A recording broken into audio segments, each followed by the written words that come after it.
Conversamos esta noche con la presidenta del PPD, Natalia Piergentili. ¿Cómo está, Natalia? Muy buenas noches, gracias por acompañarnos. Hola Álvaro, muy buenas noches.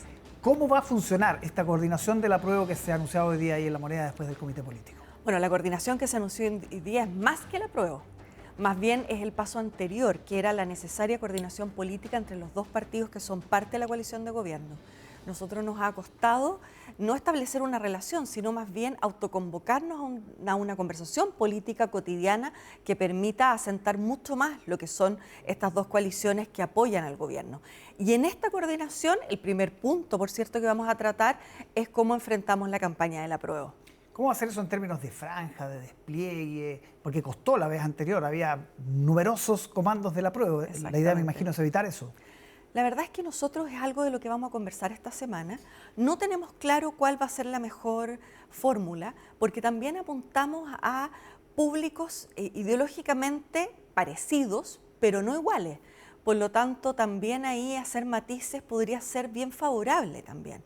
Porque además el socialismo democrático, nuestro partido en particular, también ha planteado la idea del apruebo, pero para mejorar también algunos aspectos que todavía nos hacen un poco de ruido o que no nos parecen tan apropiados en el proyecto de nueva Constitución. Vamos a aprobar, creemos que es un buen proyecto para Chile, pero también es importante sincerar en qué aspectos creemos que hay que ahondar en las ideas, estar más atento en la implementación o qué aspectos esperamos que tengan más gradualidad que otros, por ejemplo. ¿Y corregir derechamente para el PPD? ¿Qué podría corregir del borrador que se conoce? Yo creo que hay que ahondar en algunas cosas. ¿Dónde nos preocupa o dónde queremos poner énfasis cuando se logre la implementación, si es que se aprueba, por ejemplo, en el sistema político? Creemos que tenemos que subir las barreras de entrada y generar todas las acciones posibles para que en la ley, que sea la base del sistema político, se puedan generar coaliciones, se pueda robustecer lo que hoy día es una fragmentación que le hace mal a un régimen presidencial. ¿No existe la aprensión que la entrada de los partidos perjudique la opción apruebo? Como lo mismo que se dijo, por ejemplo, en el caso de los partidos de derecha, que si entran van a afectar al rechazo. En el caso de ustedes, ¿no sienten que puede pasar eso?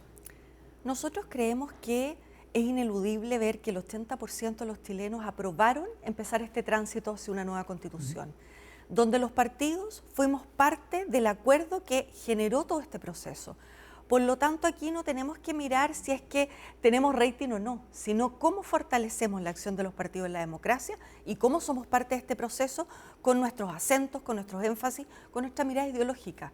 Creo que es valioso, no hay que esconderse detrás de los independientes o de los movimientos sociales que son parte también fundamental, pero creo que los partidos tienen que decir lo que opinan y tienen que ser parte del proceso. ¿Hubo un error en ese sentido, por ejemplo, en la elección de los constituyentes, esconderse de los independientes, esconderse en los independientes, en los movimientos sociales y quedar subrepresentados? El caso del PPD, el caso de la democracia cristiana, por ejemplo.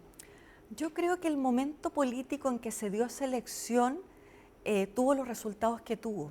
Pero pensemos, por ejemplo, que a los pocos meses se vota por un parlamento y queda un parlamento distintamente representado, con la misma base electoral.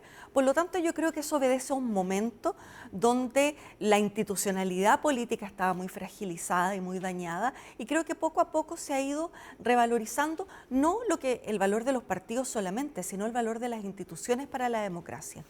¿Qué pasa y qué debería hacerse si gana el rechazo? Uy, qué difícil pregunta, porque no hay una sola forma de mirar el rechazo, a mi juicio.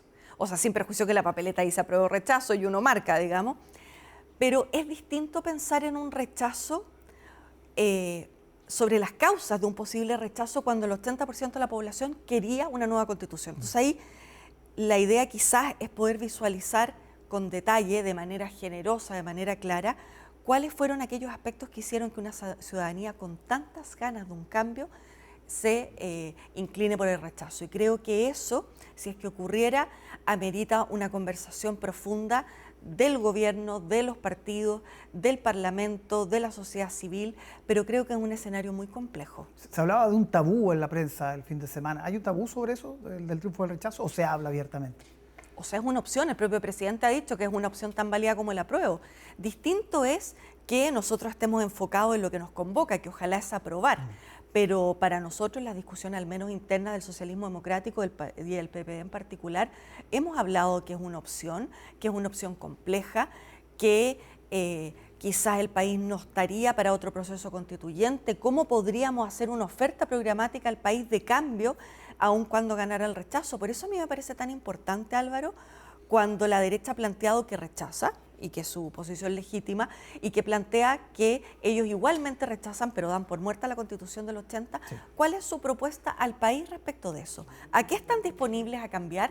¿Qué cosas no? Me parece que es parte de un debate que, si ellos plantean el rechazo, sería interesante ponerlo sobre la mesa, toda vez que ellos mismos han matado la Constitución del 80 y que, insisto, el 80% de la población en Chile quiso votar por tener un cambio constitucional. Ya ha habido conversaciones en tal sentido, porque Renovación Nacional sobre todo ha sido clara en decir, tenemos que hablar, por ejemplo, con sectores del socialismo democrático, que pueden ser más abiertos a esta idea. ¿Ha habido conversaciones para un plan B con ellos? Nosotros no hemos planteado nunca la posibilidad de un plan B y tampoco hemos tenido conversaciones institucionales ni informales con gente de partidos de la derecha. ¿Comparten esto que el presidente, el ministro Jackson, diga que de alguna manera la actual Constitución impide llevar a cabo las reformas porque se entendió como un condicionamiento?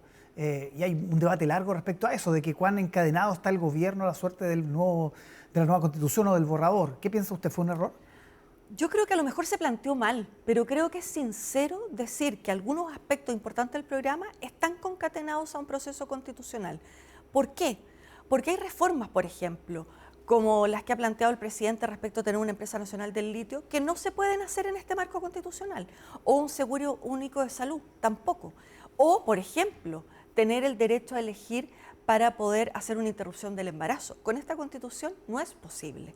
Por lo tanto, me parece que a lo mejor se planteó en una dicotomía, quizás que sonó muy fuerte, pero creo que es importante plantear que con esta Constitución llegamos a ciertos umbrales en que no podemos avanzar. Esta Constitución no plantea la garantía de derechos sociales, sí el proyecto de nueva Constitución.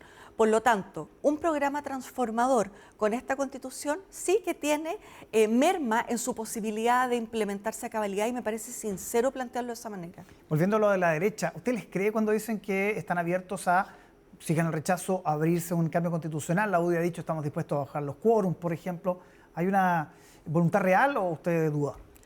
Yo no tengo por qué dudar, pero como decía mi abuelita, obras son amores y no buenas razones. Por eso yo espero tener un documento, una minuta, ver qué ha sucedido en su proceso de reflexión respecto de los puntos en los cuales ellos estarían disponibles a una reforma. Distinto es declararlo y posteriormente ir tema por tema y decir cuáles serían los quórum, de qué tipo de Estado estamos hablando, qué tipo de sistema político. Vamos a terminar con el principio de subsidiariedad del Estado, que es parte del corazón de la Constitución del 80.